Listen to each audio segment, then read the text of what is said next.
Když se ukázala nová generace BMW M5, reakce byly velmi ostré, a to zejména mezi českými diskutéry. Však to váží jak loď, to nebude vůbec zatáčet.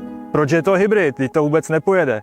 A proč je to sakra tak škaredé? To poslední nechám na vás, ale na ty první dvě výtky jsem si už udělal úplně jiný názor. Vysvětlím.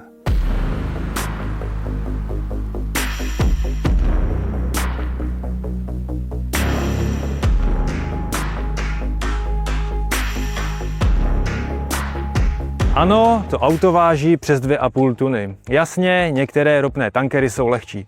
Nicméně, ten dvakrát přeplňovaný osmiválec objemu 4,4 litru má ve spolupráci s elektromotorem převodovce výkon 535 kW a rovných 1000 Nm točivého momentu.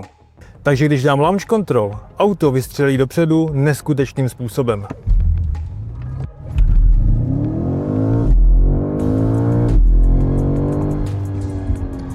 Na stovce je za 3,6 sekundy, ale ten úvodní kopanec působí mnohem intenzivněji než ve většině spalovacích aut, co jsem zažil. No a maximální rychlost je 305 km za hodinu, což je zase mnohem více než většina elektromobilů. Důvod je jednoduchý. Než se nadechnou obě turba velikého osmiválce, tak elektromotor integrovaný v převodovce dokáže onu mezeru vykrýt.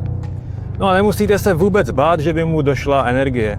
Baterie má kapacitu 18,6 kWh a osmiválec si dává hodně pozor, aby tam vždycky byla aspoň nějaká základní úroveň nabití.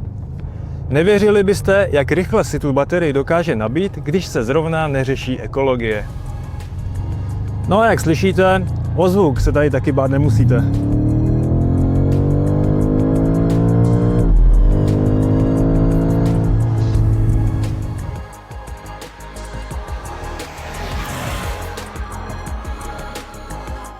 Hybrid má ale ještě další zásadní výhodu. Nová M5 je zatím ta vůbec nejlepší pro každodenní použití. Když si to auto doma každý den nabíjíte, tak po městě dokážete jezdit na elektřinu a šetříte jak palivo, tak hlavně ten motor. Ona ale dokáže fungovat velmi hezky i v hybridním režimu, kdy je baterie, řekněme, vybitá. I tak mě až překvapuje, jak často auto dokáže stejně jet na elektřinu. No a když jsem s vybitou baterií jel po dálnici do Brna a držel jsem se rychlosti kolem 130 km za hodinu, tak výsledná spotřeba byla kolem 8,5 litrů na 100 km. V 2,5 tunovém autě s výkonem přes 500 kW.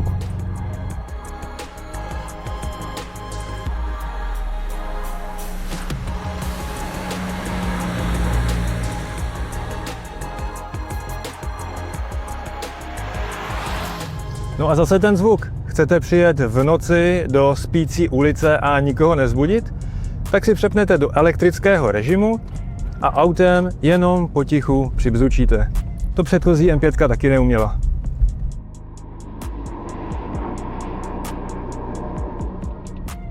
Já jsem se popravdě bál trošku jiného aspektu toho hybridu. Dříve jsem s jedním osmiválcovým pluginem jezdil a on neuměl být příliš plynulý. Ty dvě jednotky spolupracovaly asi tak dobře, jak počítač s tiskárnou, když zrovna pospícháte.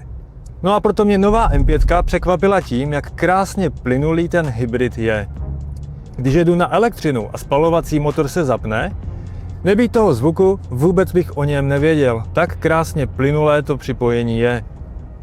No a to samé platí i 8stupňové převodovce, která funguje naprosto skvěle, nemá ani náznaky nějakého cukání. Tady alespoň do chvíle, než zmáčknete červené tlačítko M na volantu. A pak se nějaké to pořádné sportovní cukání dostaví. No a tohle vše máte v karosérii praktického kombíku. Do jehož 500-litrového kufru můžete nacpat veškerou bagáž, rodinu usadíte do těch krásných pohodlných sedaček, no a můžete se vydat na cestu klidně přes celou Evropu. Díky hybridnímu pohonu vám nezrujnuje rozpočet, no a na okreskách, pokud vám to manželka a děcka dovolí, si tu cestu můžete